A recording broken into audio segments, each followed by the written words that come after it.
Assalamualaikum warahmatullahi wabarakatuh. Waalaikumsalam warahmatullahi wabarakatuh. Alhamdulillahillazi ja'ala ramadhana shahra as-siyama lil mu'minin. Wassalatu wassalamu ala ashrafil anbiya'i wal mursalin sayyidina wa maulana Muhammadin wa ala alihi wa ashabihil mujahidin at-tahirin, amma ba'du. Selalu berusaha menyimpan sesuatu yang bisa membawa manfaat, baik untuk dirinya, untuk anak cucunya, maupun untuk keluarganya, untuk masa kini dan masa depannya.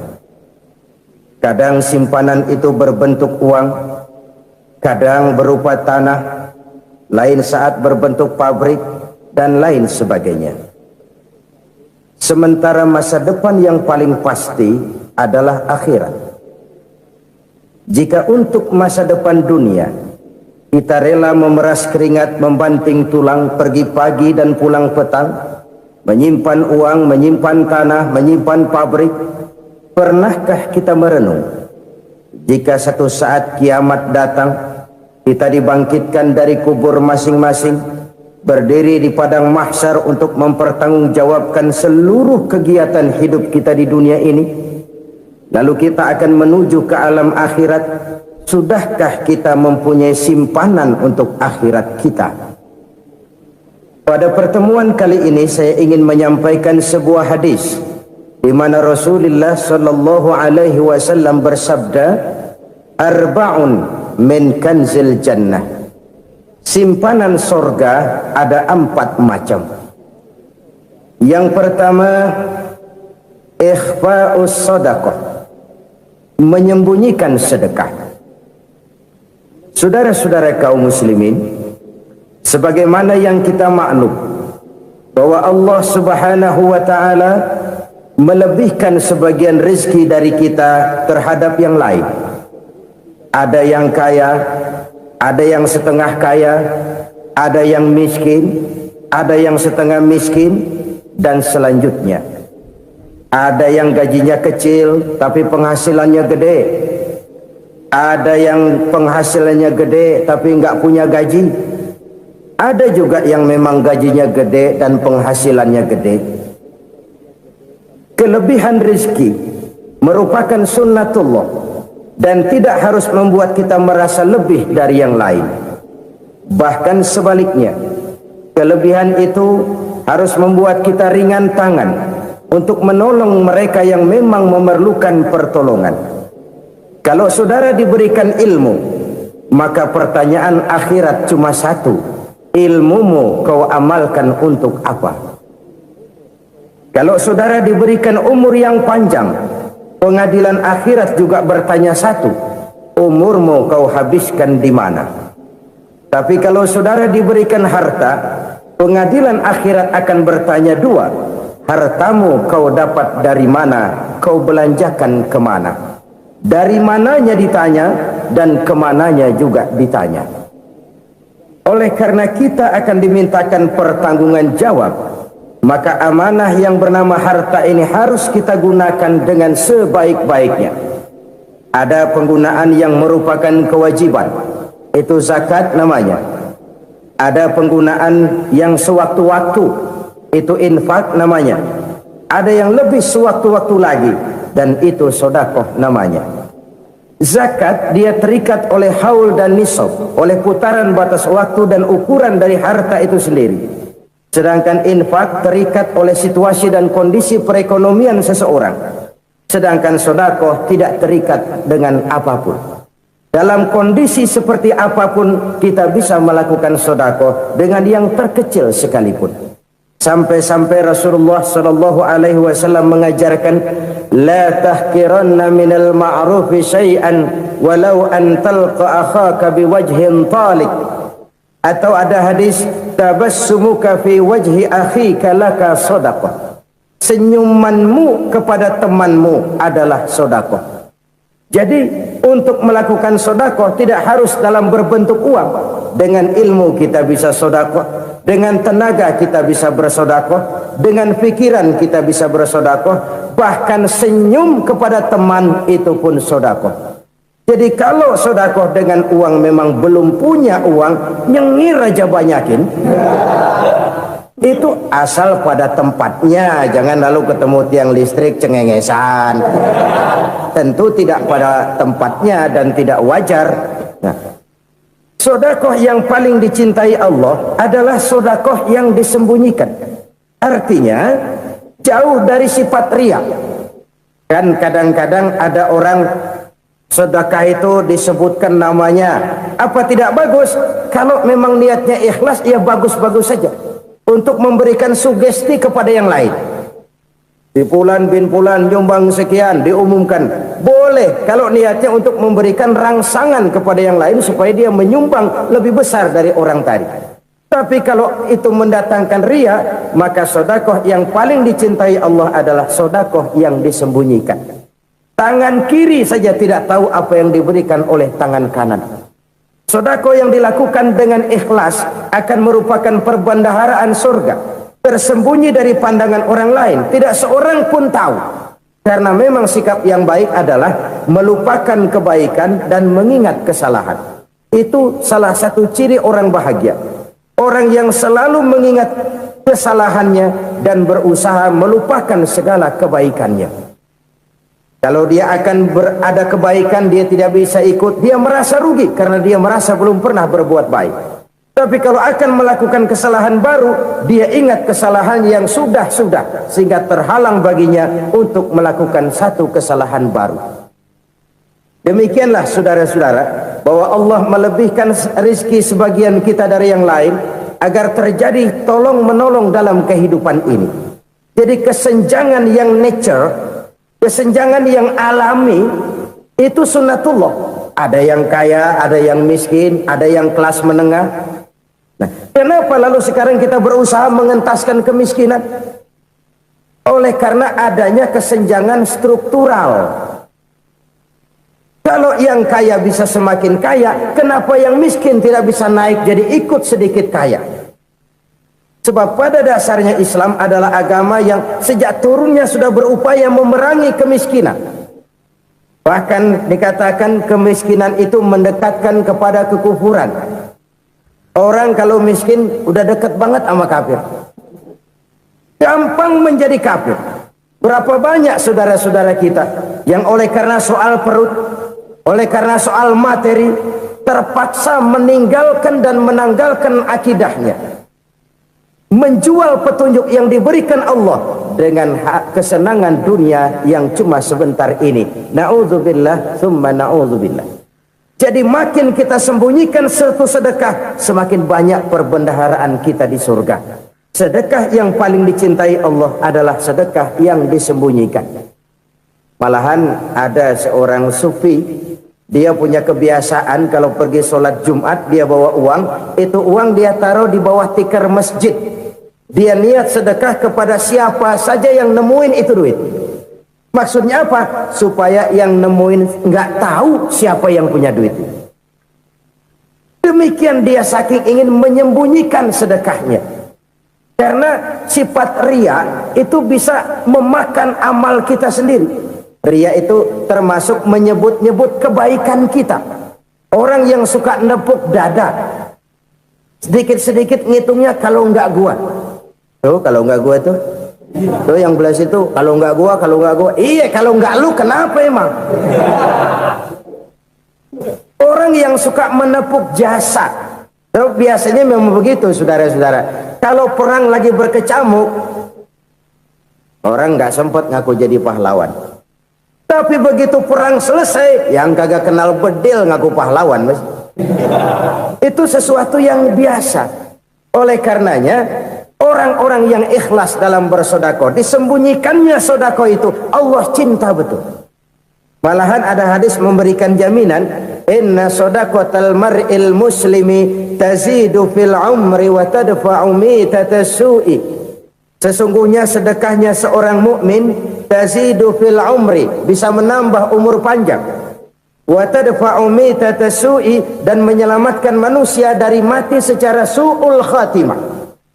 Jadi siapa yang kepengen panjang umur, banyaklah sedekah. Yang bosan hidup, pelit terus. Sedekah menambah panjang umur dan menyelamatkan manusia dari mati secara su'ul khatimah. Pak, katanya umur itu nggak bisa ditambah, nggak bisa dikurangin. Kapan? Kalau ajal sudah datang. Wa idza jaa ajaluhum la yastakhiruna sa'atan wa la yastaqdimun. Kalau ajal datang tidak bisa dimajukan, tidak bisa dimundurkan. Itu kalau ajal sudah datang. Tidak bisa lagi umur ditambah dikurangi, sudah datang. Tapi kalau belum datang, itu kan haknya Allah. Mau ditambah, mau dikurangi, hak prerogatif Allah. Sebagai pencipta manusia, Allah maha kuasa dan maha mampu. Sedekah ini menambah panjang umur dan menyelamatkan manusia dari mati secara su'ul khatimah. Itu orang mati kan sama ya, kondisinya mati, nggak nafas. Tapi hakikat mati kan lain-lain. Ada yang mati itu husnul khatimah, baik akhirnya. Misalnya lagi ngaji mati, lagi sholat mati, lagi sedekah mati. Ini yang dinamakan dengan husnul khatimah, baik di akhirnya. Sebaliknya ada yang su'ul khatimah, jelek di akhirnya. Ini yang jadi catatan akhir. Lagi nyekek botol, mampus. Lagi banting kartu, modar. Su'ul khatimah, jelek pada akhirnya. Sedekah menyelamatkan manusia dari mati secara su'ul khatimah. Dan kita semua kepengen mendapat husnul khatimah, jauh dari su'ul khatimah. Oleh sebab itu yang bisa menyelamatkan kita dari penyakit itu antara lain adalah sedekah yang disembunyikan, yang dikerjakan dengan ikhlas karena Allah, tidak karena kepengen dipuji orang, tidak karena ingin dikatakan orang pemurah. Sebab orang dermawan itu orang yang memberi tanpa harus diminta. Kalau masih harus diminta, ya belum dermawan namanya, masih harus diminta. Kalau nggak diminta ya tulus, lolos, polos. Saudara-saudara kaum muslimin rahimakumullah, harta adalah amanat dan akan kita pertanggungjawabkan. Allah melebihkan rizki sebagian kita dari yang lain agar kita saling tolong menolong, bantu membantu. Nabi janjikan siapa yang meringankan beban saudaranya muslim di dunia, Allah akan meringankan bebannya di akhirat nanti. Sebuah jaminan dari baginda Nabi. Si orang yang kita bantu barangkali tidak bisa membalas, Allah yang akan membalas lewat jalan lain yang tidak pernah kita sangka-sangka.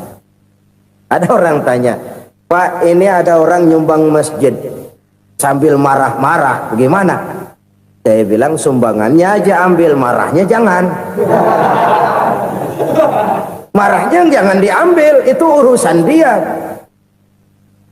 Saudara-saudara kaum muslimin rahimakumullah, umat Islam ini kan umat yang punya potensi besar. Kadang kita merenung, kenapa kadang-kadang pembangunan masjid kok lambat sekali?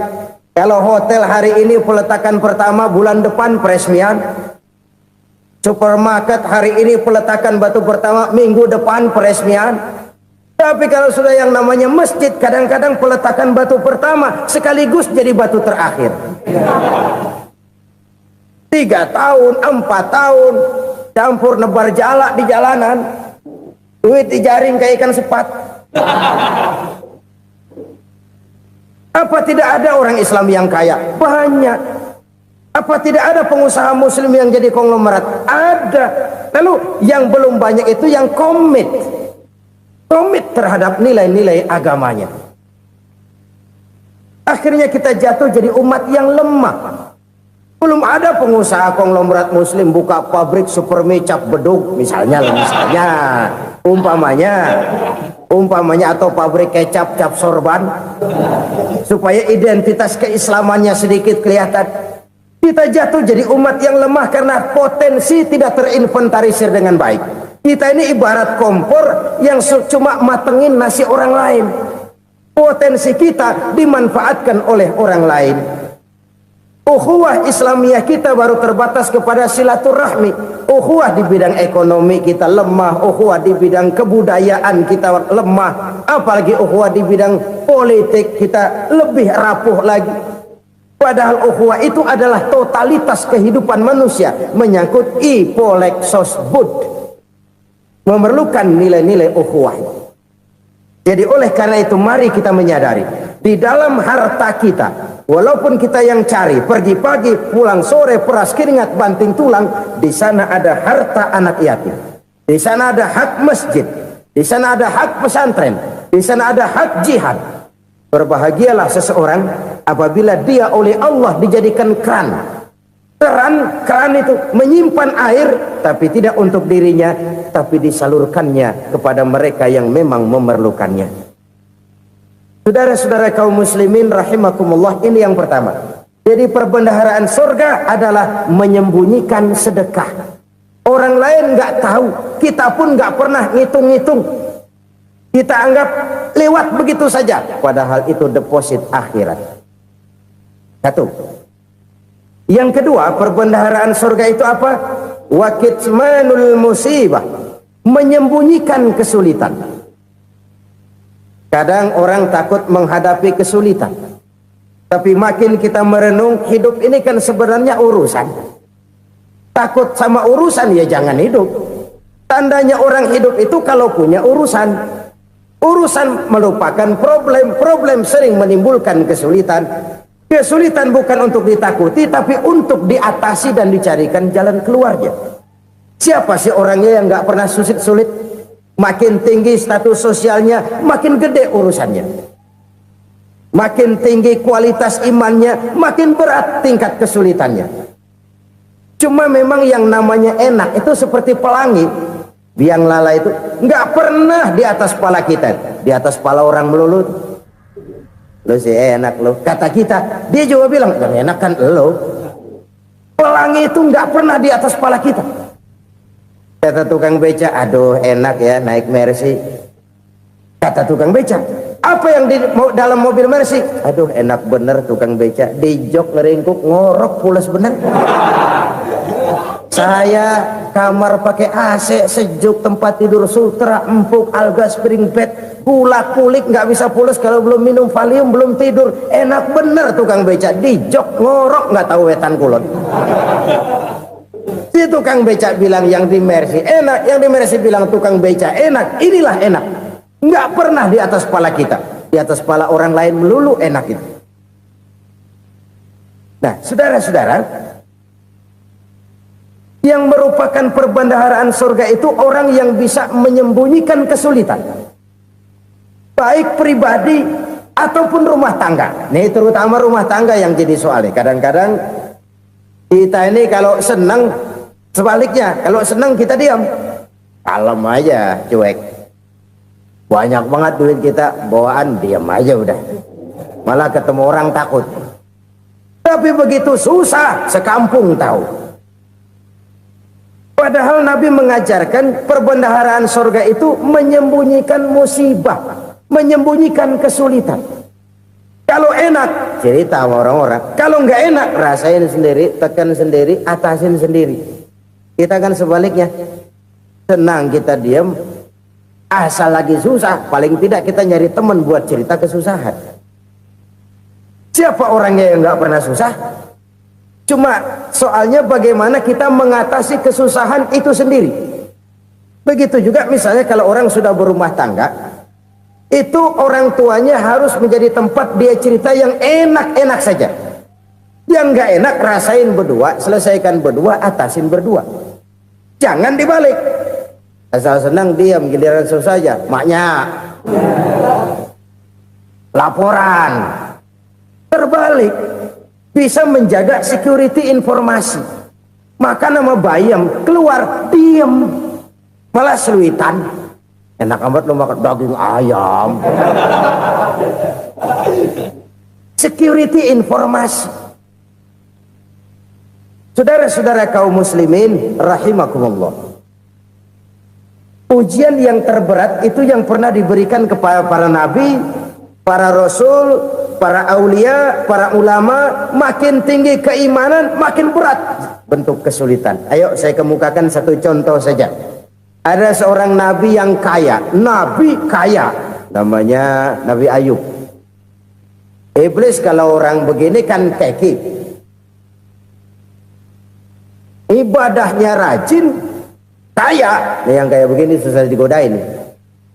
Kalau ibadahnya rajin, miskin, kali bisa disogok. Sini imannya mantap, ibadahnya rajin, kaya, nabi lagi. Oh, tapi namanya iblis nggak kurang akal. Laporan, Tuhan, kenapa Les? Ya ini bahasa saya, bahasa Qurannya sih nggak gitu. Itu hambamu yang namanya Ayub, dia rajin ibadah cuma karena dikasih kaya aja. Coba kasih miskin dia, berhenti dia sembahyang. Ah, kamu bisa aja. Saya tahu Ayub itu hambaku yang ikhlas. Saya buktiin Tuhan, silahkan. Dibuktiinlah, iblis turun ke alam ini. Yang mula-mula dia lakukan, dia rusak sawah ladang Nabi Ayub. Dia binasakan binatang ternak Nabi Ayub. Sehingga dalam waktu singkat, jatuhlah Nabi Ayub dari orang paling kaya jadi orang paling miskin. Beliau masih ibadah di mihrab dalam masjid. Datang iblis. Saudara Ayub, ya, lagi ngapain? Ibadah. Nyembah Allah, nyembah Allah. Oh, percuma. Kenapa? Tuhan yang ente sembah nih, dia udah bikin miskin ente. Sawah ladang ente hancur lebur, binatang ternak binasa. Sekarang ente jadi orang paling miskin. Ngapain nyembah Tuhan kayak begitu? Tekor. Udah berhenti dah ibadah, berhenti ibadah. Ini iblis sama Tuhan laporannya lain, yang dikerjakan kepada Nabi Ayub juga lain. Benar begitu iblis kata Nabi Ayub? Iya, sawah ladang saya habis, buras. Binatang ternak saya binasa, binasa. Saya miskin, bangpak. Apa jawab Nabi Ayub? Bukan innalillahi, ya ini hebat. Alhamdulillahillazi a'tani wa akhza minni. Segala puji bagi Allah yang telah memberikan harta kepada saya dan sekarang mengambilnya lagi. Alhamdulillah. Allah yang ngasih, Allah yang ambil. Itu mah urusan Allah. Iblis cuman ibadah jalan terus, sujud lagi Nabi Ayub. Iblis seleher gondok banget. Dasar Nabi nggak mempan dia apa-apain. Miskin malah alhamdulillah. Allah yang ngasih, Allah yang ngambil. Jadi kalau kita tidak komit, kita tidak terikat kepada kaya, miskin, senang, susah, apa yang bisa bikin kita susah? Jadikan kekayaan, kemiskinan, jadikan senang, susah sebagai anak buah yang bisa kita atur.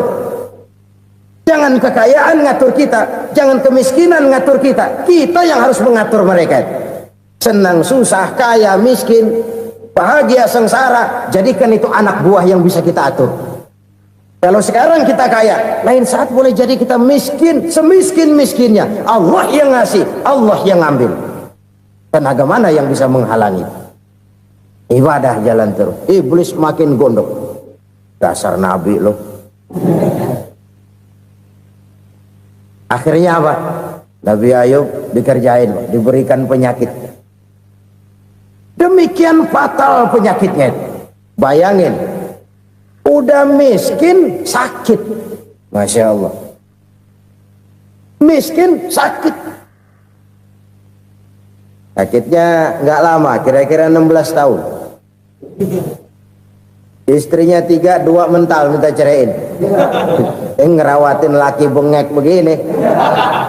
Senang belum tentu, susah udah pasti nih. Cerai aja, cerai dah.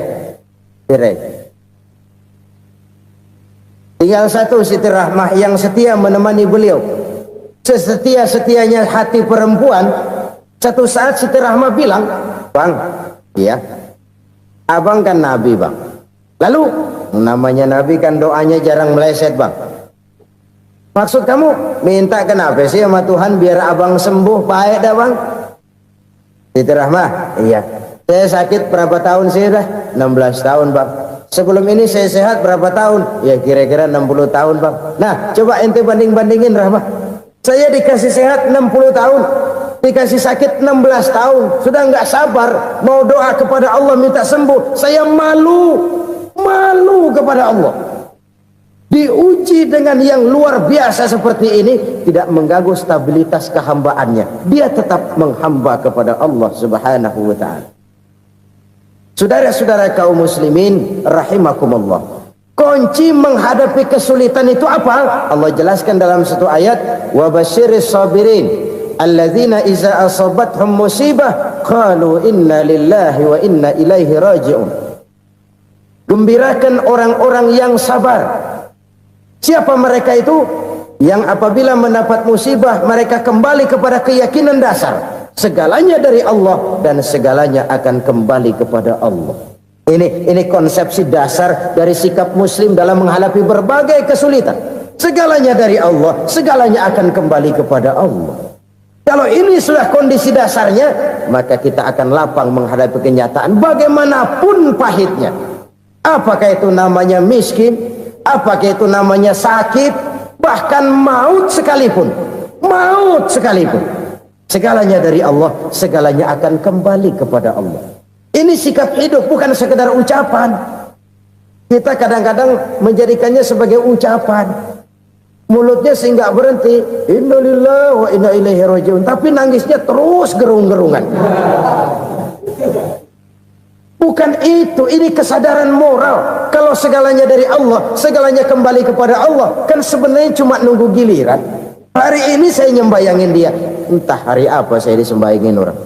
Hari ini saya antar dia ke kubur, entah hari apa orang nganterin saya ke kubur. Hari ini saya tahlilkan dia, entah nanti kapan orang tahlilkan saya. Segalanya dari Allah, segalanya akan kembali juga kepada Allah. Oleh sebab itu saudara-saudara, kesulitan bukan untuk ditakuti. Kesulitan justru untuk diatasi, dicarikan jalan keluarnya. Dan tidak ada orang yang tidak pernah mendapat kesulitan. Tidak ada. Semakin tinggi status sosial, semakin tinggi kualitas keimanan, semakin besar juga tingkat kesulitan. Hanya saja bagaimana cara kita mengatasinya. Dan Al-Quran menyatakan, inna ma'al usri yusra. Di balik kesulitan itu pasti ada kemudahan. Roda itu berputar. Karena itu Rasulullah sallallahu alaihi wasallam mengingatkan kepada kita, ta'arraf ilallahi firraha ya'rifka fisyiddah. Ingatlah kepada Allah di waktu kamu senang, supaya Allah ingat kepada kamu di waktu kamu susah. Kalau waktu senang kita ingat kepada Allah, kita susah, Allah tidak akan meninggalkan kita.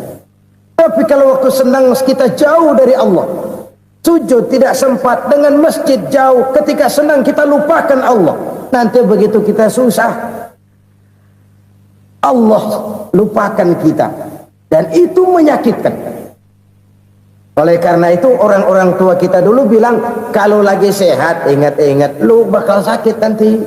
Kalau lagi kaya ingat-ingat satu saat kita bakal jatuh miskin. Bahkan kalau lagi muda ingat-ingat kita bakal tua. Dan yang terpenting, kalau lagi hidup ingat-ingat kita bakal mati. Saudara-saudara kaum muslimin rahimakumullah. Jadi yang kedua yang merupakan perbendaharaan surga, menyembunyikan musibah. Saudara-saudara kaum muslimin rahimakumullah. Hal ketiga yang merupakan perbendaharaan surga adalah wasilatur rahmi. Orang yang suka bersilaturahmi. Sebagaimana yang kita maklum bahwa manusia adalah makhluk yang disebut zon politika. Makhluk sosial yang tidak mungkin hidup sendiri-sendiri. Betapa dan siapapun kita memerlukan orang lain. Bodoh betul manusia kalau tinggal di tengah masyarakat tapi tidak mau bermasyarakat. Merasa hebat sendiri, pinter sendiri, gagah sendiri, kaya sendiri. Mungkin kalau mati juga ngubur sendiri. Jangankan kita di sini, di sorga saja Nabi Adam waktu sendirian bengong melulu, mondar mandir. Allah tegur dam sepi dam. Ya ini kalau bahasa saya. Iya Tuhan, sepi ini nggak ada coret-corekan pisan ini. Diciptakan Siti Hawa baru anteng Nabi Adam. Itu di sorga. Cobalah. Umpamanya saudara tinggal di Jakarta nih. Kayak bener. Apaan aja di Jakarta punya saudara dah. Jembatan Semanggi ambil. Monas, Buntel bawa pulang. Hotel-hotel ambil semua.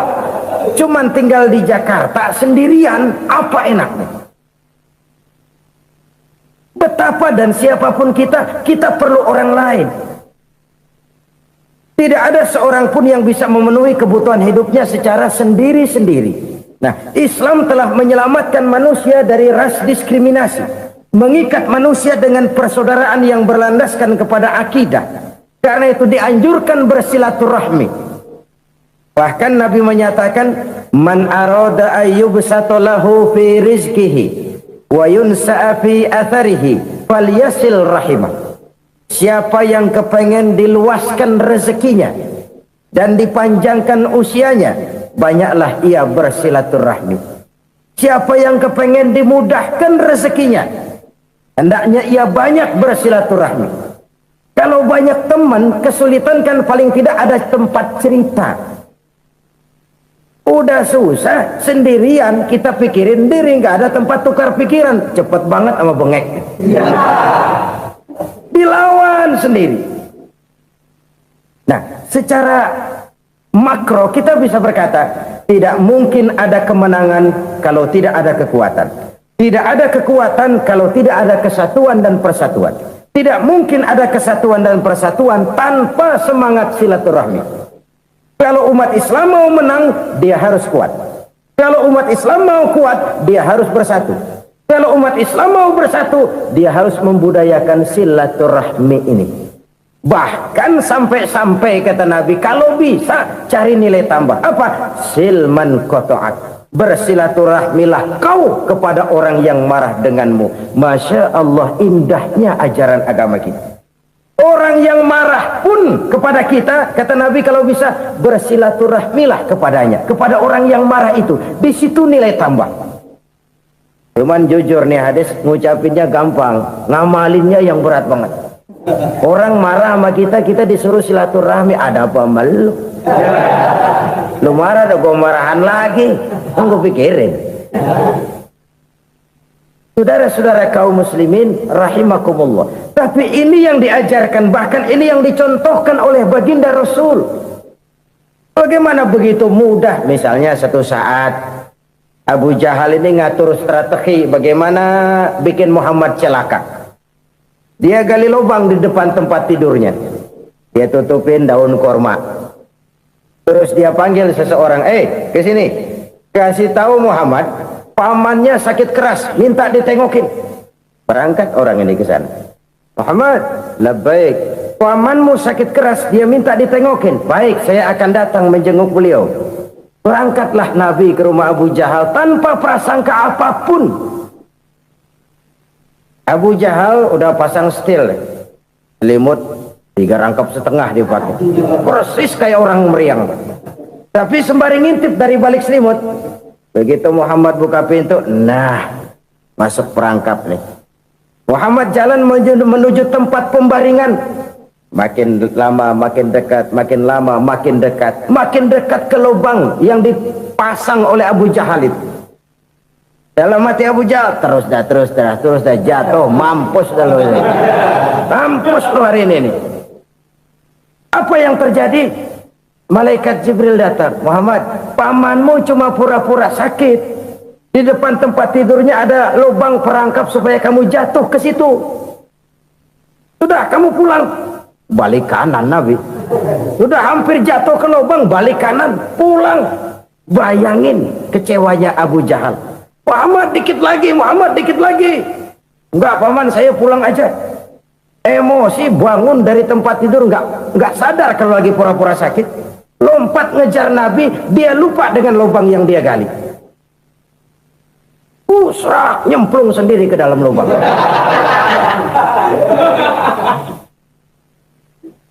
Nabi terus berlalu. Ini terjadi keanehan.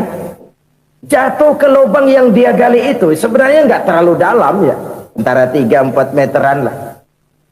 Tolong saya jatuh ke lubang ini. Datanglah pelayan-pelayannya itu. Angkat saya dari sini. Oh, yang ngulurin tambang. Satu gulung belum juga nyampe itu tambah. Kurang beli lagi ke warung. Sambung ulur lagi enggak juga bisa sampai. Wah ini kerjaan Muhammad ini. Tolong siapa salah seorang kamu ke rumah Muhammad, kasih tahu encangnya kecebur. Minta ditolongin. Sampaikan kepada Rasul. Kenapa? Pamanmu jatuh ke lubang, Muhammad minta tolong diangkatin. Hambang udah nyambung-nyambung nggak nyampe juga. Ya nanti saya datang saya tolong. Coba. Nyata-nyata orang berniat jahat mau mencelakakan dia. Datang dia menolong. Ini yang disebut air tuba dibalas air susu ya ini. Bukan sebaliknya. Air tuba dibalas air susu. Paman, kecebur ya? Iya Muhammad, tolong ini. Pegang tangan saya. Nabi ulurkan tangannya. Nyampe. Dipegang oleh Abu Jahal. Diangkat ke atas. Sampai atas. Apa kata Abu Jahal? Sihirmu memang hebat Muhammad. Udah ditolongin dikata sihir. Yang enak kita kemplang kan itu orang begitu. Urusan apa? Tapi inilah akhlak. Kalau bisa kamu bersilaturahmilah dengan orang yang marah kepadamu sekalipun. Orang marah kita tetap baik. So, kalau kita berbuat baik sama orang yang memang baik, rasanya sih biasa-biasa aja. Orang baik kita baik lagi, ya draw aja, belum ada nilai tambah di situ.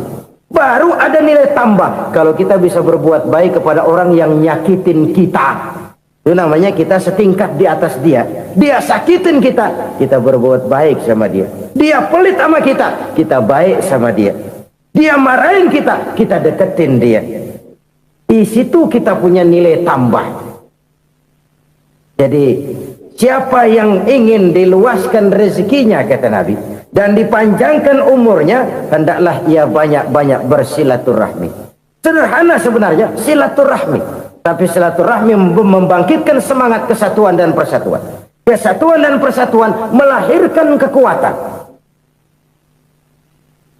Dalam matematika 1 ditambah 1 pasti 2. Tapi di tengah masyarakat 1 orang takut ditambah 1 orang takut, hasilnya jadi 2 orang setengah berani. Kenapa setengah berani? Karena udah berdua. Tadi pan takut sendirian.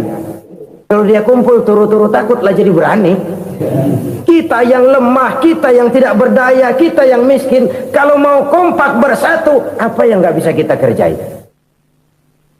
Apalagi tinggal di kota besar, pilihan cuma 2. Bertahan atau minggir. Bertahan atau minggir.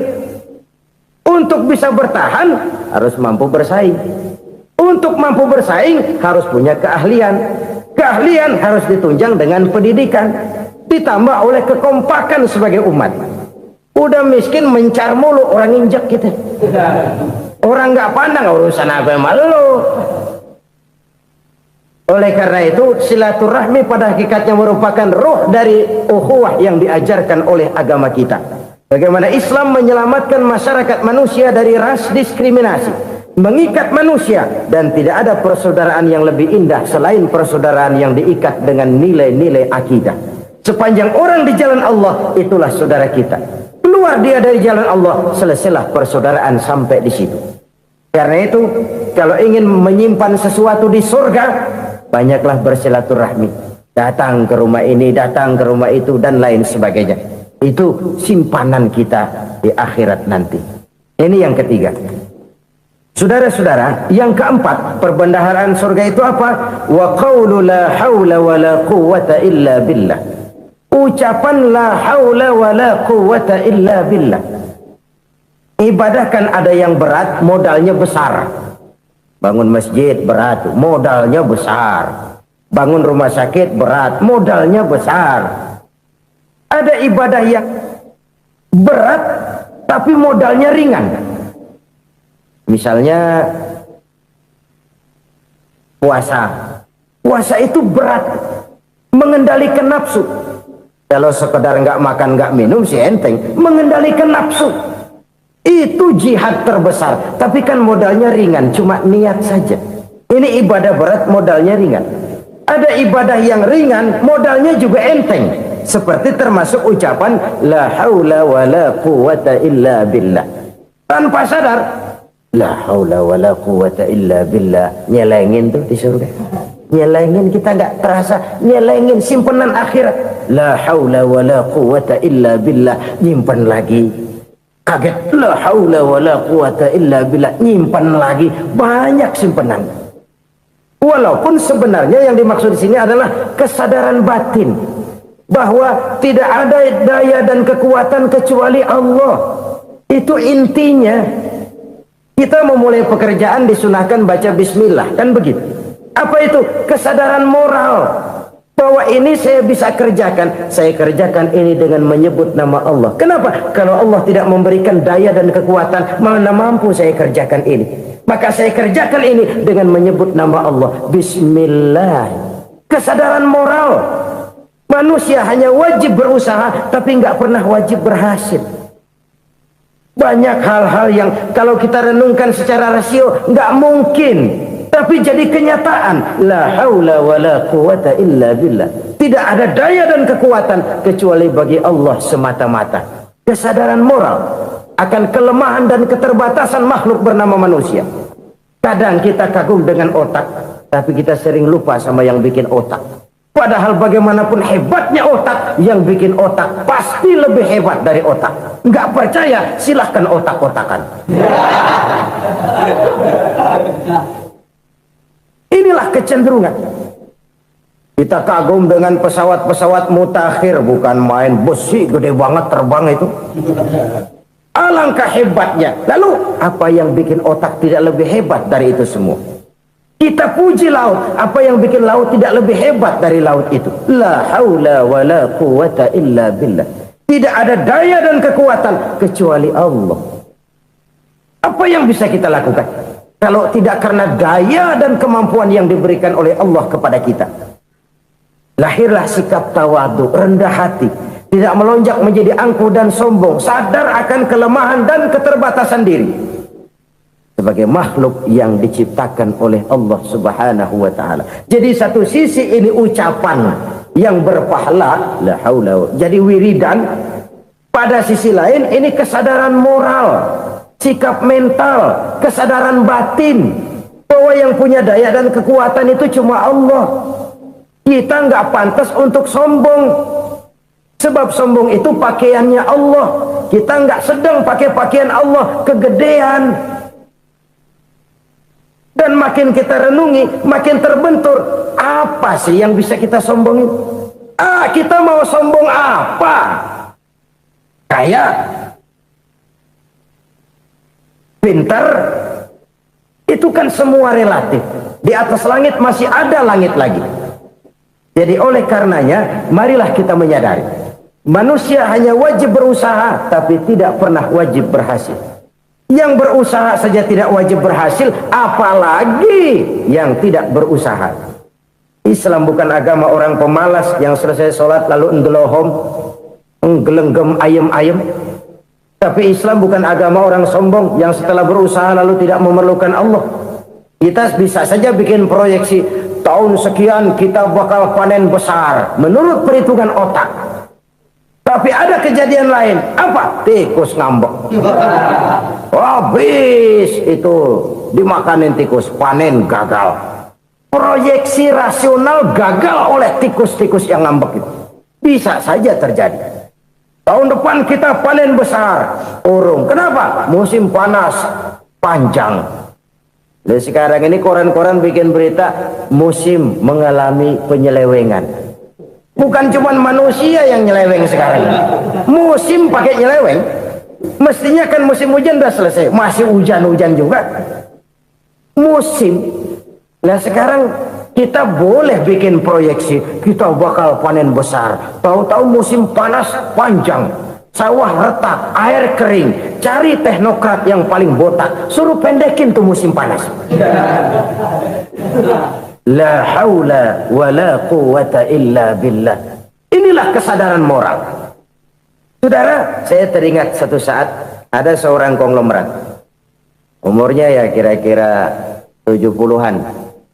Satu saat dia ditanya oleh wartawan, "Pak, umur Bapak berapa sih?" "Ya paling 10 tahun. 10 tahun. 10 tahun. Anak bapak berapa orang? Satu saja. Satu. Harta bapak berapa? Ya paling-paling bangsa 7 juta kali. 7 juta? Iya. Pak, kenapa bapak bohongi saya? Bapak punya buku biografi. Koran-koran, majalah-majalah banyak memuat cerita riwayat hidup bapak. Saya tahu umur bapak 70. Kenapa bilang cuma 7 tahun? Saya tahu anak bapak 8. Kenapa cuma bilang 1? Saya tahu harta bapak miliaran, mungkin triliunan. Pabrik di mana-mana, bank di mana-mana. Kenapa bilang uang bapak cuma 7 juta? Nah, kata si konglomerat tadi, kamu benar nak, kamu benar. Umur saya kalau jumlahnya memang 70 nak. Cuman ingat-ingat saya, baru 7 tahun terakhir ini saya sujud. Baru 7 tahun terakhir ini saya berusaha dekat dengan Allah. Saya laksanakan perintahnya, saya jauhi larangannya. 7 tahun inilah rasanya yang ada nilainya di hadapan Allah. Yang 63 tahun matong, kelabu, kelem umur gue. Habis untuk maksiat, untuk munkarat. Maka ketika ditanya tadi, umur saya 7 tahun itu. Oh begitu Pak. Oh iya. Lalu anak Pak. Anak bapak kan 8. Kenapa bilang cuma 1? Nah, kalau jumlah hitungannya memang anak saya 8. Tapi dari 8 orang ini rasanya cuma 1 nih. Yang bakal jadi buah hati, belahan jantung. Pelanjut cerita, penerus sejarah. Bakal jadi anak soleh yang akan mendoakan saya. Cuma 1 rasanya anak saya ini yang bakal jadi buah hati saya. Besar-besaran saya. Yang akan mendoakan di kubur saya. Yang akan mendoakan di akhirat saya. Yang 7 orang mana? Masya Allah, yang 1 tenggeng, yang 1 nyekek botol mulu, yang 1 nggak karu-karuan. Makanya saya bilang 1 anak saya yang akan bisa mendoakan saya. Oh begitu Pak. Iya. Nah harta Pak, harta bapak kan triliunan. Pabrik bapak di mana-mana. Uang bapak hampir di tiap bank-bank besar. Kenapa bilang cuma 7 juta? Betul kau nak. Harta saya kalau jumlahnya memang miliaran, triliunan mungkin. Tapi yang saya ingat baru 7 juta tuh yang saya belanjakan di jalan Allah. Saya nyumbang masjid, saya santuni yatim piatu, saya bantu pembangunan pesantren, saya bantu pembangunan rumah sakit Islam. Itu yang akan saya bawa pulang ke akhirat, yang 7 juta itu. Yang triliunan itu nanti akan diperebutkan oleh anak-anak saya sebagai waris saya. Jadi harta saya 7 juta itu yang bakal nemenin saya di akhirat. Yang akan saya bawa pulang jadi teman saya. Saudara-saudara kaum muslimin, jangan-jangan orang tua itu adalah kita-kita ini. Jangan-jangan kita-kita ini adalah orang tua itu. Jangan-jangan itu potret dari diri kita masing-masing. Dari sekian umur yang diberikan Allah, berapa tahun yang ada nilainya di hadapan Allah? Dari sekian anak-anak yang merupakan amanah, berapa yang akan mendoakan kita sebagai orang tuanya menjadi anak soleh? Dari sekian banyak harta yang diberikan Allah, berapa yang akan kita bawa pulang menghadapnya nanti, yang kita belanjakan di jalan Allah? Ini sebuah potret kehidupan. Karena itu kita kembali kepada la haula wa la quwwata illa billah. Kita wajib berusaha, kita wajib berikhtiar. Selebihnya, segala daya dan kekuatan hanya milik Allah saja semata-mata. Satu kesadaran batin dari setiap pribadi muslim. Setelah ia berusaha dan berikhtiar, ia menyerahkannya kepada Allah Subhanahu wa ta'ala. Jadi, satu sisi ini merupakan wiridan ucapan yang mengandung pahala. Pada sisi lain, ini merupakan sikap batin dari seorang muslim di dalam ia menghadapi realitas kehidupan ini. Saudara-saudara kaum muslimin rahimakumullah. Kalau ini kita jadikan satu basis kehidupan, maka ini akan menyelamatkan manusia dari kemungkinan tergelincir menjadi orang yang lupa diri dan lupa darat. Sebab itu Imamul Ghazali berpesan, jadidis safinah fa innal bahra amiq wa khuziz zad fa inna safara ba'id wa khaffifil hamla fa innal hamla sadid. Perbarui selalu kapalmu karena lautan sangat dalam. Bawa bekal yang banyak karena perjalanan ini sangat jauh. Ringankan beban, karena kebanyakan beban akan menyakitkan. Alangkah indah kalimat ini, alangkah dalam makna yang terkandung di sana. Perbarui selalu kapalmu karena lautan sangat dalam. Apa artinya ini? Jaga mentalmu baik-baik. Pelihara imanmu baik-baik, karena hidup penuh cobaan seperti lautan. Kita kalau berlayar di lautan kan kadang-kadang tenang, angin bertiup sepoi-sepoi basah. Jika malam datang, bintang gemintang bertabur menghias cakrawala. Rembulan memantulkan sinarnya dengan indah. Dalam keadaan begitu berlayar enak. Tapi lain saat ombak menggunung, halilintar menyambar, angin topan bertiup. Berapa banyak sudah saudara-saudara kita yang tenggelam di lautan dunia tanpa sadar bahwa dia belum sampai kepada pantai yang akan dituju. Berapa banyak sudah saudara-saudara kita yang tenggelam di lautan dunia ini tanpa sempat bangkit lagi. Dia menyangka sudah sampai kepada tujuannya. Hati-hati kapal jangan sampai bocor karena lautan sangat dalam. Iman ini jaga baik-baik karena hidup penuh dengan ujian. Wa khuzizat fa inna safara ba'id. Bawa bekal yang banyak karena perjalanan sangat jauh. Saudara mau ke Bandung, bawa duit. Saudara mau ke Surabaya, banyakan lagi duitnya. Saudara mau ke Mekah, gepokan, iketan tuh duit nggak lembaran lagi. Makin jauh perjalanan, makin banyak bekal yang harus kita bawa. Kalau saudara dari Jakarta mau ke Surabaya, kagak bawa duit berangkat juga, itu sih bukan berani namanya, nekat. Sampai Surabaya belum tentu, sengsara di jalan udah pasti. Kenapa? Nggak bawa bekal berangkat. Sama juga kita nih, misalnya belum sempat sembahyang, mati. Waduh, berani banget orang. Belum punya bekal, mati. Sengsara di jalan.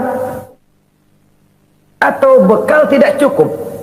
Dari Jakarta saudara mau ke Surabaya, bawa duit 500 perak. Paling jauh Cikampek nyampenya itu. Paling jauh itu. Antara jauhnya perjalanan dengan bekal yang saudara bawa tidak seimbang. Hidup ini perjalanan panjang. A walking tour. Dimulai dari alam arwah. Sebelum jasad diciptakan, roh diciptakan lebih dulu. Dari situ pindah ke alam rahim. Dari alam rahim pindah ke alam dunia. Dari alam dunia pindah ke alam barzah. Baru menuju akhirat. Satu perjalanan panjang. Kalau bekal tidak bawa, sengsara di jalan. Bawa bekal yang banyak karena perjalanan ini sangat jauh. Wa khaffifil hamla, ringankan beban karena beban itu cuma akan menyulitkan. Kalau bekal itu sih keperluan, tapi beban nggak kita perluin, cuma ngeberat-beratin. Apa ini beban? Dosa, kecurangan, kebatilan, kezoliman, ketidakadilan, kesewenang-wenangan. Itu akan jadi beban kita di akhirat. Alangkah celakanya, perjalanan panjang, bekal tidak bawa, beban kelewat banyak, alamat sengsara di jalan. Pahala tidak ada, dosa berlipat ganda. Na'udzubillah, summa na'udzubillah. Kalau kita rangkum nasihat Al-Ghazali dengan kisah si konglomerat tadi, kita akan mengambil kesimpulan. Pertama, bekal terbaik dalam menghadapi gejolak kehidupan ini tidak lain adalah iman. Yang kedua, pahala dan dosa. Dua hal kontroversial. Pahala adalah bekal, dosa adalah beban. Tapi kita sekarang kan tidak begitu terangsang kepada yang abstrak. Orang berlomba mencari yang konkret-konkret saja, yang real. Kalau memang dosa, benjol dong, kira-kira begitu. Kira-kira begitu. Persis orang Yahudi dulu. Orang Yahudi itu kan pernah minta kepada Nabi Musa, Ya Musa, lan nu'mina laka hatta narallaha jahrah. Musa, kami nggak bakal mau beriman kepada Allah kalau belum kami lihat Allah ada nongkrong di depan kami. Kalau memang Tuhan ada, taruh dong di depan kami. Mau yang konkret-konkret saja. Kalau memang dosa, benjol dong. Kalau memang pahala, berasa dong. Orang terangsang kepada yang real, yang konkret-konkret saja. Karena itu untuk mengejar dosa orang mau bayar, tapi untuk mengejar pahala walaupun tidak bayar orang segan. Ini yang dikatakan oleh Nabi, kamu mengharapkan ke surga tapi kamu berat melaksanakan sesuatu yang bisa membawa kamu ke surga. Kamu ingin jauh dari neraka, tapi tiap saat kamu lakukan perbuatan-perbuatan yang justru menjerumuskan kamu ke neraka. Idda'aitum an-najata minan nar wa ramaitum fiha anfusakum. Kamu ingin selamat dari neraka, tapi kamu lemparkan diri kamu ke neraka. Kamu ingin masuk surga, tapi berat sekali kamu melakukan perbuatan-perbuatan yang bisa menyampaikan kamu di surga. Saudara-saudara kaum muslimin rahimakumullah. Jadi hal keempat yang merupakan perbendaharaan surga adalah la haula wa la quwwata illa billah. Satu sisi ini merupakan ucapan yang memperberat timbangan akhirat. Pada sisi lain ini merupakan sikap hidup seorang muslim. Kesadaran batin yang sangat dalam bahwa tidak ada daya dan kekuatan kecuali Allah. Dan itu kita simbolkan pada saat memulai pekerjaan dengan Bismillah, dengan menyebut nama Allah. Satu kesadaran moral, saya hanya bisa melakukan ini karena diberikan daya dan kekuatan oleh Allah. Lahirlah sikap tawadu, rendah hati, tidak melonjak menjadi angkuh dan sombong. Saudara-saudara, sampai sini dulu jumpa kita kali ini. Semoga 4 perbendaharaan surga ini dapat kita lakukan, yang kelak akan merupakan bekal kita di kemudian hari nanti. Amin ya rabbal alamin. Bapak-bapak, ibu-ibu, saudara-saudara kaum muslimin rahimakumullah. Di dalam kehidupan kita sebagai seorang muslim, minimal 5 kali dalam sehari semalam kita mendengar seruan untuk mendirikan solat yang disebut azan.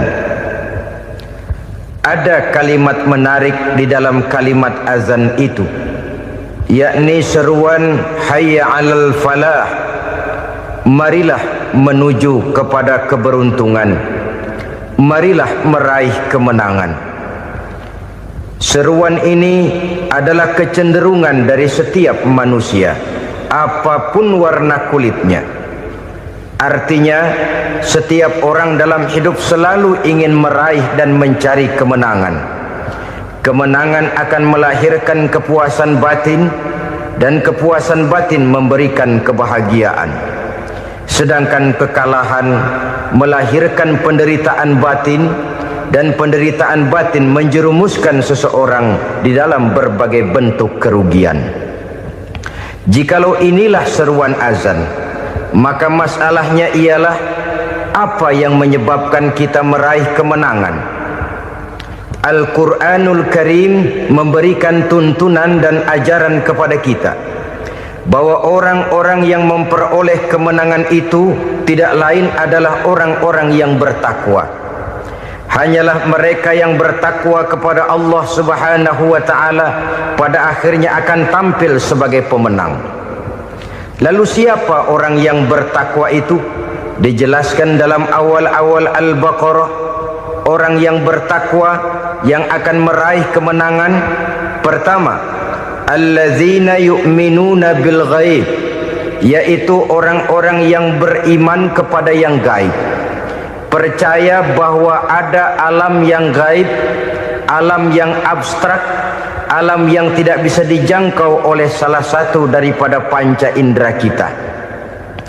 Mereka percaya dan beriman kepada adanya malaikat, beriman kepada adanya iblis dan jin, beriman kepada adanya alam kubur, beriman kepada adanya alam mahsyar, beriman kepada adanya alam akhirat, beriman kepada adanya surga dan neraka. Beriman bukan cuma sekedar beriman dalam ucapan bibir saja, tetapi beriman yang nilai iman itu mampu mewarnai gerak dan gaya hidupnya. Iman yang meresap sampai ke tulang sumsum, kemudian memberikan dampak positif di dalam kehidupan manusia. Alam, kita tahu, adalah sesuatu yang selain Allah, dan Allah bukanlah alam. Apapun namanya selain daripada Allah itu adalah alam. Alam pada hakikatnya terbagi menjadi dua. Ada alam syahadah, alam nyata, alam konkret, alam yang bisa dijangkau oleh salah satu indera kita. Kemudian ada alam ghaib, alam yang tidak bisa dijangkau oleh panca indera kita, alam metafisika, alam abstrak, alam yang wajib kita imani keberadaannya. Kita percaya bahwa malaikat itu ada, kita percaya kepada jin, bahwa jin itu ada, kita percaya kepada adanya iblis dan setan. Bukan percaya kepada iblis dan setannya, percaya bahwa iblis dan setan itu ada. Itu termasuk salah satu daripada sifat orang yang bertakwa kepada Allah. Saudara-saudara kaum muslimin rahimakumullah, kecenderungan pembangunan yang lebih bersifat materialistis biasanya menggeser aspek kehidupan rohani. Orang berpikir empiri, dan dalam pola pikir yang demikian maka alam gaib tidak lagi mendapat perhatian. Aspek kehidupan yang bersifat rohaniah malah mulai ditinggalkan. Akibatnya terjadilah kepincangan di dalam kehidupan kita. Pernah ada satu pengalaman pribadi dalam perjalanan kembali ke tanah air. Dalam pesawat di sebelah kanan saya duduklah seorang Jerman namanya Heiner Simonsen. Iseng saya ajak kenalan, saya ajak ngobrol, saya tanya dia. Saya bilang, Mas Heiner ini, kalau pesawat yang kita tumpangi ini jatuh ke bawah, kira-kira apa yang bakal terjadi, Mas? Dia bilang, kita semua akan mati. Begitu? Iya. Oke. Apa itu mati? Tanya saya. Dia bilang, untuk tahu apa itu mati, kita harus tahu lebih dahulu apa itu hidup. Saya pikir nih bule bisa ngomong juga. Baiklah kata saya. Apa hidup menurut Anda itu? Oh, hidup itu dia bilang, kalau seluruh anggota badan kita bekerja secara normal, paru-paru memompa darah secara normal, jantung berdetak secara normal, sel-sel tubuh bekerja secara fit, dan organisme tubuh hanya mau bekerja secara normal, dia bilang, kalau kita memberi makan yang cukup, menu yang teratur, dan gizi yang lengkap. Saya bilang, kesimpulannya apa, Ner? Dia jawab, hidup adalah dari tangan ke mulut. Life is from the hand to the mouth, kata dia. Hidup adalah dari tangan ke mulut. Jadi masalah hidup tidak lebih daripada masalah isi perut. Orang pergi pagi, pulang sore, peras keringat, banting tulang, perut yang dibelain. Saya bilang, you are wrong. Sampean salah, Ner. Kamu orang Islam bukan? Bukan. Pantas. Kenapa saya salah? Dia bilang, ya jelas salah. Salahnya di mana? Kamu ini manusia. Kalau hidup cuma dari tangan ke mulut, saya bilang, kambing di kampung saya juga begitu pikirannya, Ner. Itu kambing di kampung saya, asal perutnya kenyang, sudah hidup dia. Perkara besok bagaimana, lusa prospeknya macam mana, bulan depan ada apa, kambing nggak pernah mikir. Di kampung saya kambing juga pikirannya begitu. Kamu Kristen ya? Tadinya. Loh kok tadinya, lalu apa sekarang kamu ini? Dia bilang, sekarang saya netral. Saya tidak beragama, tapi saya percaya kepada Tuhan sebagai pencipta alam. Saya ingat benar dia bilang, I haven't any religious, but I believe to God as the creator of the world. Kenapa bisa netral begitu, Ner? Habis saya bingung katanya. Islam bilang Islam baik, Kristen bilang Kristen baik, Hindu Buddha bilang Hindu Buddha baik, semua agama baik. Saya netral sekalian, nggak beragama. Yang penting saya percaya kepada Tuhan. Saya bilang, Ner, kamu ini kayak orang mau beli celana. Lalu bingung. Yang satu bilang Levi's bagus, yang satu bilang Blue Jean hebat, yang satu bilang Wool England hebat. Celana ini hebat, celana itu bagus, celana ini hebat. Semua celana bagus, kamu bingung. Akhirnya netral, tidak pakai celana. Itu juga salah. Saya pikir-pikir, kemudian saya melihat bahwa dua pola berpikir Henner ini nampaknya sudah mulai menggejala di lingkungan masyarakat bangsa kita. Disadari atau tidak, secara jujur kita harus berkata, dua pola pemikiran Henner ini mulai berkembang di tengah masyarakat bangsa kita. Pertama, pola pikir materialisme. Hidup adalah dari tangan ke mulut. Masalah hidup tidak lebih masalah isi perut. Itu yang perlu dibela, dan disitulah arti kehidupan. Pergi pagi, pulang sore, peras keringat, banting tulang untuk mempertahankan perut. Kalau sudah kemari cara orang berpikir, maka buat apa percaya kepada yang gaib? Untuk apa sholat? Untuk apa puasa? Untuk apa zakat? Untuk apa menghadiri majelis taklim? Tanpa kepercayaan kepada yang gaib, hidup berjalan menurut alur empiris dan materialis. Kalau sudah ke sana cara orang berpikir, biasanya orang lalu cenderung menghalalkan segala cara. Hanyalah orang yang percaya bahwa akhirat ada. Hanyalah orang yang percaya bahwa alam kubur itu ada. Hanyalah orang yang percaya bahwa malaikat itu ada, hidupnya akan lebih terarah dan terkendali.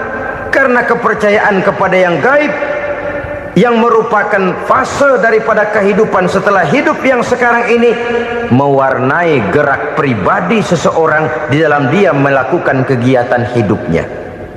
Pola berpikir materialisme, disadari atau tidak, mulai menggejala di lingkungan masyarakat bangsa kita. Hidup tidak lebih dari urusan tangan ke mulut, mulut ke tangan, tangan ke mulut. Asal perut sudah kenyang, hiduplah sudah. Perkara bagaimana prospek hari yang akan datang, bagaimana akhirat, tidak jadi persoalan. Ini yang oleh Nabi diperingatkan, ad-dunya sijnul mu'min wa jannatul kafir. Dunia adalah penjara bagi orang beriman dan surga bagi orang kafir. Dulu di zaman Belanda hadis ini pernah disalah tafsirkan, disalah artikan, digunakan sebagai senjata untuk mengkebiri dan membuat impoten umat Islam. Sudahlah umat Islam gak usah macam-macam, kata Belanda. Dunia ini kan penjara buat orang Islam, surga buat orang kafir. Di penjara jangan bertingkah.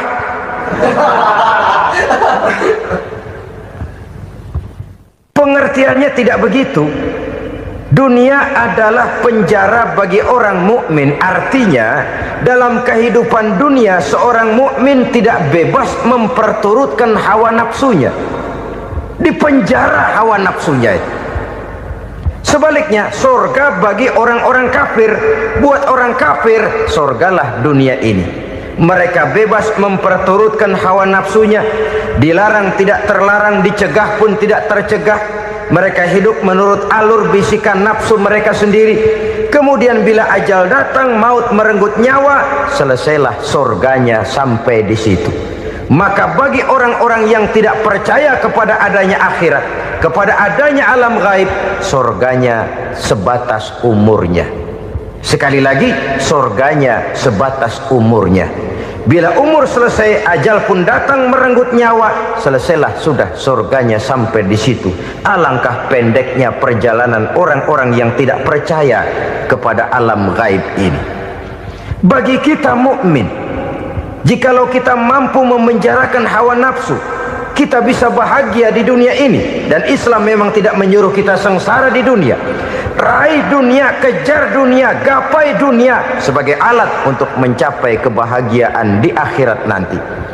Hidup adalah satu perjalanan panjang yang terbentang sejak kita terlahir dari alam rahim sampai kepada alam akhirat nanti.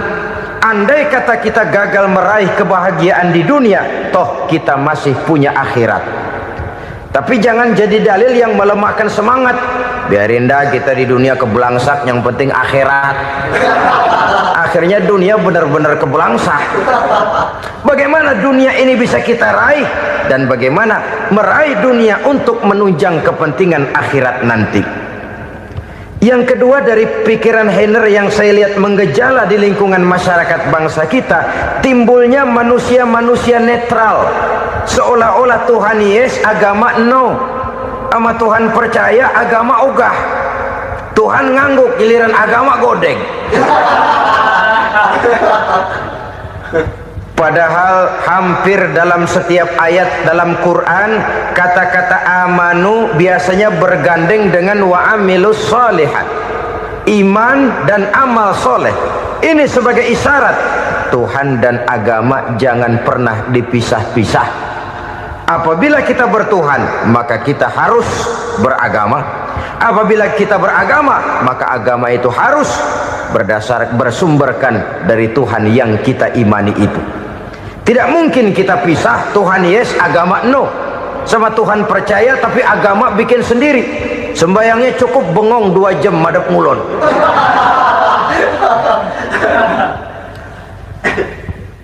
Saudara-saudara kaum muslimin rahimakumullah. Jadi dengan demikian, agama yang kita akui merupakan unsur mutlak di dalam pembangunan sekarang ini, merupakan bagian dari kehidupan yang menuntun kita bahwa di balik alam nyata ini, di balik alam syahadah ini ada alam gaib, dan mudabbir, murabbi, yang mengatur, yang menguasai, yang memelihara baik dia alam nyata, baik dia alam gaib, tidak lain adalah Allah Subhanahu wa ta'ala. Di sana ada satu super power, satu maha kekuatan yang kita perlu bersandar kepadanya. Sebagai makhluk nyata yang hidup di alam nyata, berbuatlah secara nyata sebagaimana harusnya kita berbuat. Karena Islam jelas bukan agamanya orang pemalas.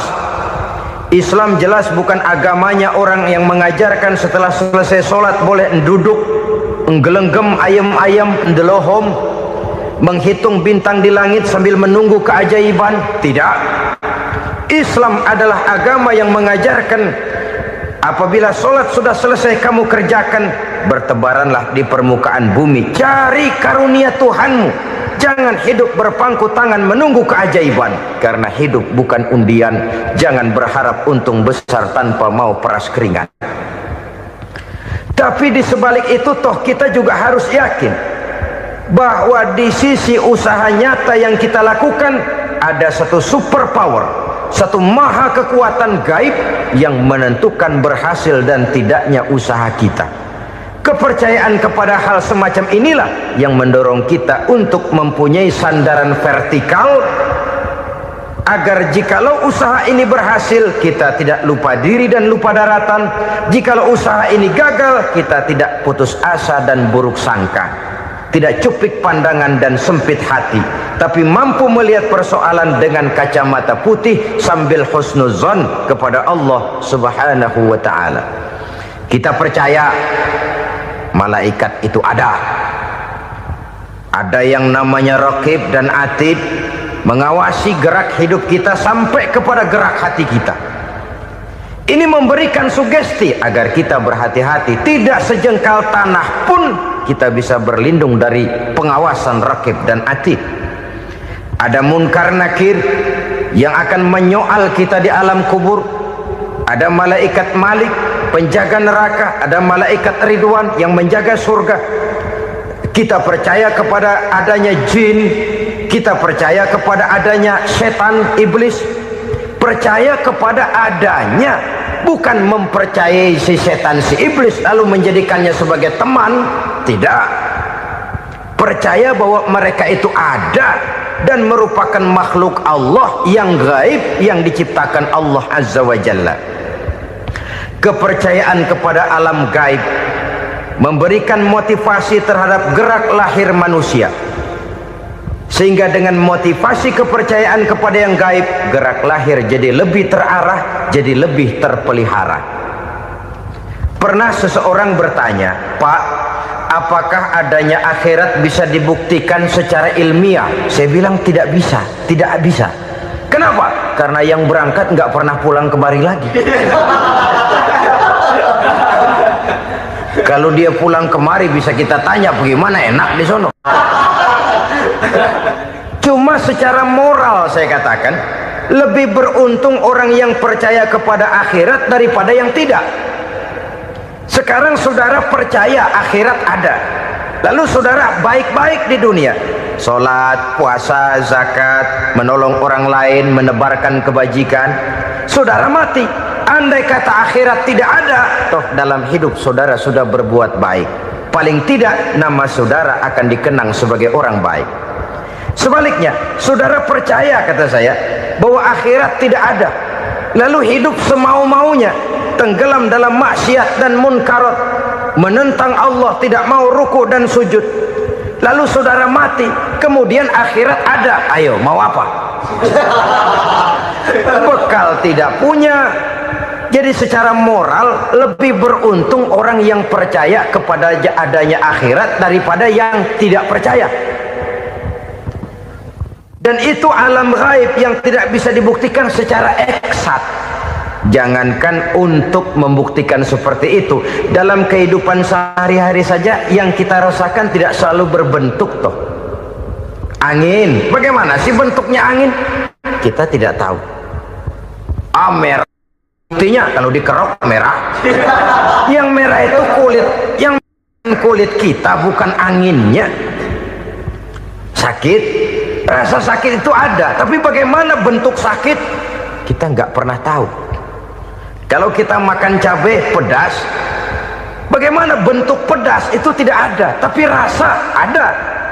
Bentuk pedas hijau, cabenya bukan pedasnya. Tidak semua yang kita rasakan bisa kita gambarkan dalam bentuk yang konkret. Oleh karena itu, sekali lagi bahwa kepercayaan kepada alam yang gaib mampu memberikan satu sugesti yang menata kehidupan seseorang lebih lurus, lebih terarah, dan lebih terkendali. Maka wajar kalau kepercayaan kepada yang gaib mengantarkan seseorang untuk meraih kemenangan. Kenapa? Dia percaya kepada yang gaib, bahwa akhirat ada, bahwa alam kubur ada, bahwa pertanggungan jawab itu ada, maka dia lalu tidak hidup saenae udele dewe, itu loh. Tidak hidup menurut seleranya sendiri, terarah, teratur.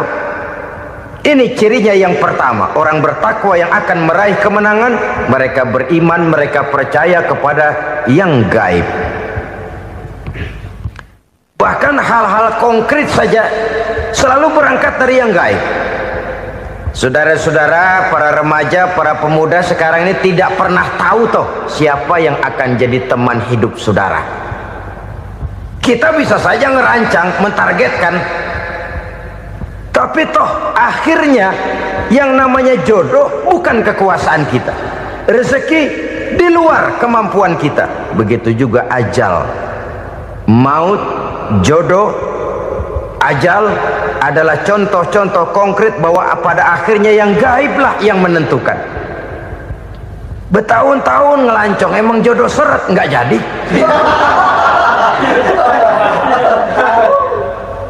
Begitu kenal baru setengah malam nginep ditangkap hansip kan.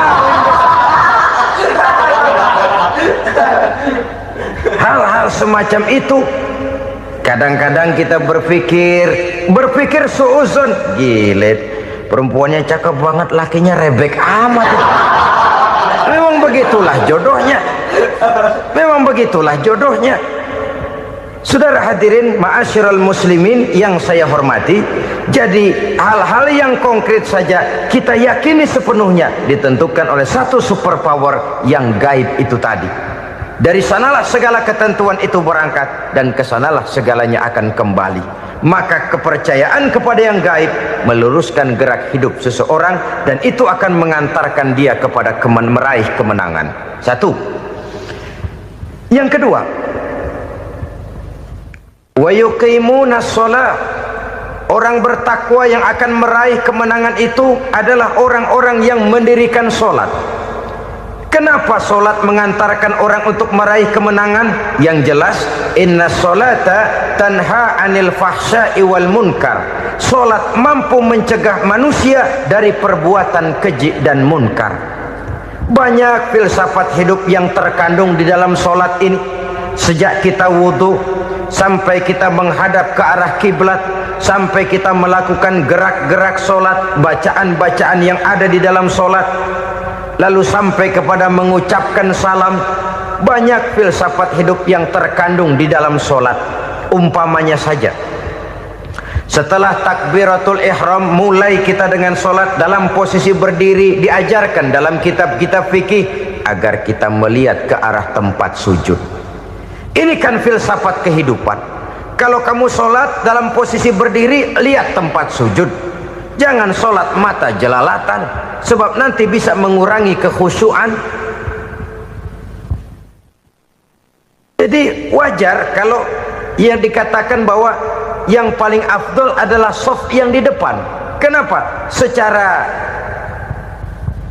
harfiah pengertiannya akan lebih mengundang kekhusyuan. Kenapa? Kalau kita di shaf paling depan di masjid umpamanya paling banter, kita lihat tembok. Tapi kalau kita shaf di tengah atau di belakang, orang-orang di depan kita pun akan kelihatan. Yang bajunya loreng, yang bajunya genggang, yang bajunya macam-macam. Kita lihat, kadang-kadang kita pikirin, ada yang bajunya bolong. Kita sholat tapi dalam hati, nih orang bajunya robek, yang nggak tahu apa. Ada saja hal-hal yang mengusik kekhusyuan kita. Oleh sebab itu diajarkan dalam posisi berdiri, lihat, arahkan pandangan matamu kepada tempat sujud. Ini kan filsafat kehidupan. Maksudnya apa? Kalau lagi diri, lihat dong tempat sujud. Kalau udah di atas, ingat dong sama yang bawah. Kalau sudah tinggi, ingat dong dari mana kamu berangkat. Kalau sudah berkuasa, bantu dong yang lemah. Kalau sudah kaya, santuni dong yang miskin. Kalau sudah alim, bimbing dong yang awam. Ini filsafat kehidupan. Dalam posisi berdiri, kau lihat tempat sujud. Ini akan melahirkan kepekaan sosial, di mana seseorang mau tahu kepada orang lainnya. Bagaimanapun kaya kita, tinggi pangkat dan jabatan kita, jikalau hidup hanya untuk kepentingan perut sendiri saja, rasanya belum membawa manfaat di dalam kehidupan kita. Tapi efek yang tertinggi sesungguhnya, solat mencegah manusia dari perbuatan keji dan munkar. Perbuatan keji dan munkar, walaupun kelihatannya mendatangkan uang, membawa keuntungan, tapi itu keuntungan semu, keuntungan sementara.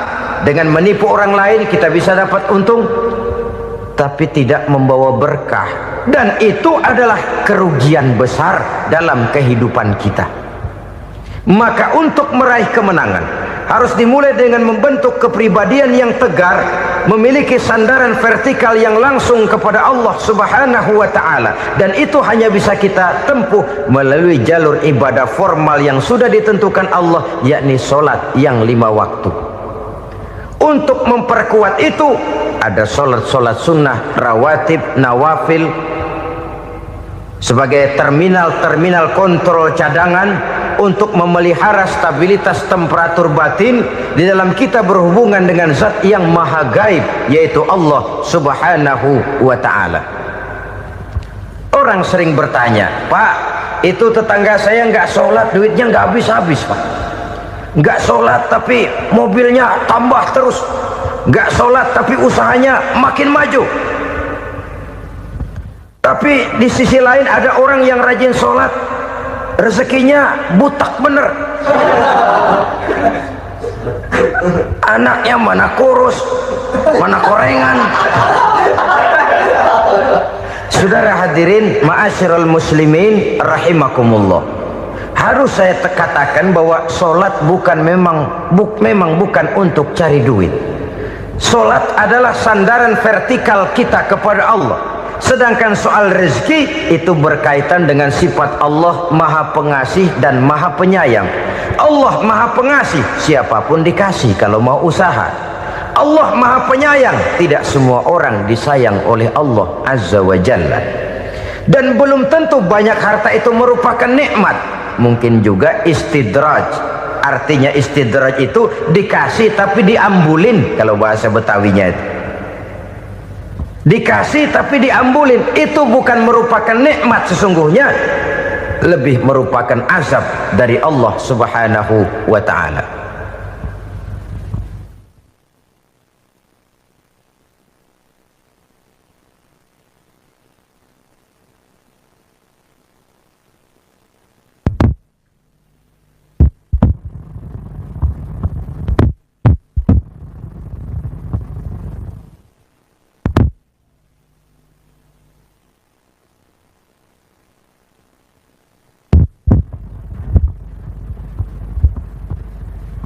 agama mempunyai sistem solat.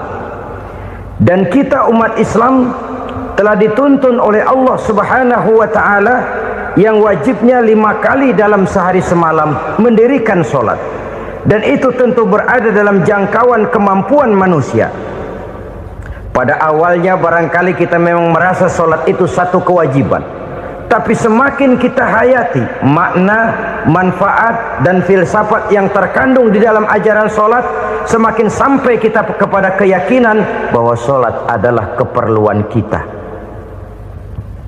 Sehingga pada waktu tertentu dinilai puncaknya, kita tidak lagi akan berkata saya wajib solat, tapi kita akan berkata saya perlu solat. Kalau kita sudah merasakan itu adalah keperluan kita, nah di sanalah kita baru akan merasakan ruginya kalau hal itu tidak kita laksanakan. Sepanjang kita masih berkata saya wajib sholat, kita akan lebih merasakan dia sebagai beban ketimbang sebagai keperluan. Yang jelas Allah tidak memerlukan ibadah yang kita laksanakan ini. Dengan kata lain, andai kata satu dunia penuh ini orang tidak ada yang sholat satu pun, Allah tidak akan turun dari jabatan Tuhan. Jangan lalu berpikir kalau kita ngambek se-RW kagak sembahyang Tuhan tekor kali ini ya. Tentu tidak. Itu perlunya kita, bukan perlunya Allah. Dan pada induknya kita akan berkata saya perlu agama.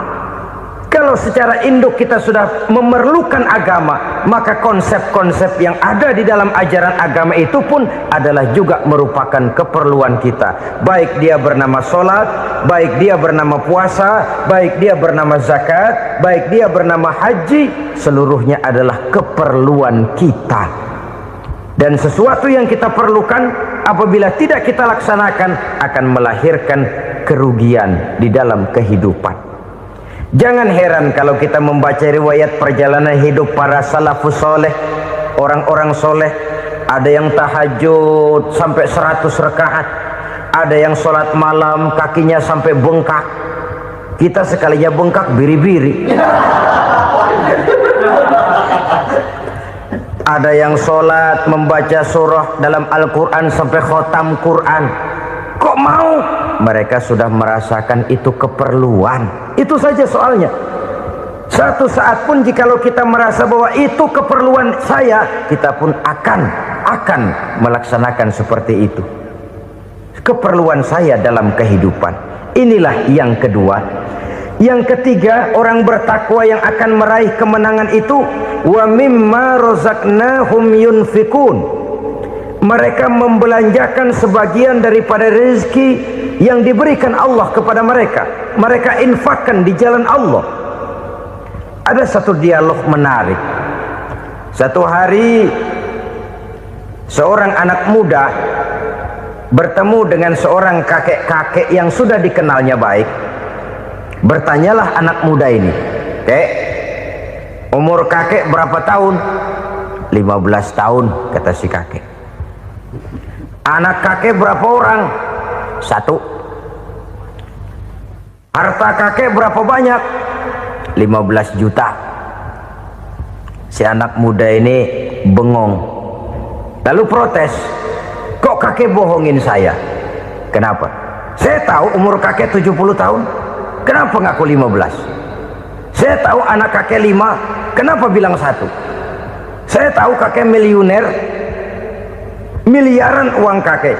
Kenapa ngaku cuma 15 juta? Begini, kata si kakek tadi.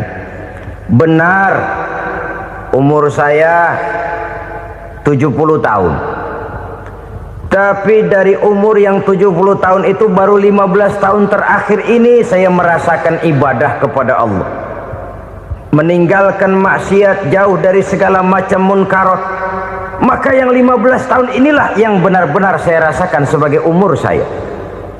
Benar anak saya 5, tapi yang 4 susah diatur. Cuman 1 rasanya nih yang bakal jadi si buah hati belahan jantung berlanjut cerita penerus sejarah. Cuma 1 ini yang saya harapkan yang akan jadi anak soleh, yang akan membuat saya menerima pensiunan pahala. Kalau yang 4 apek dah, nggak ada harapan. Yang satu nyekek botol melulu. Oh begitu, iya. Lalu kenapa kakek bilang harta kakek cuma 15 juta padahal saya tahu kakek uangnya miliaran, depositonya banyak? Ya karena 15 juta itulah yang saya ingat yang pernah saya belanjakan di jalan Allah. Saya merasa itulah harta saya yang sebenarnya.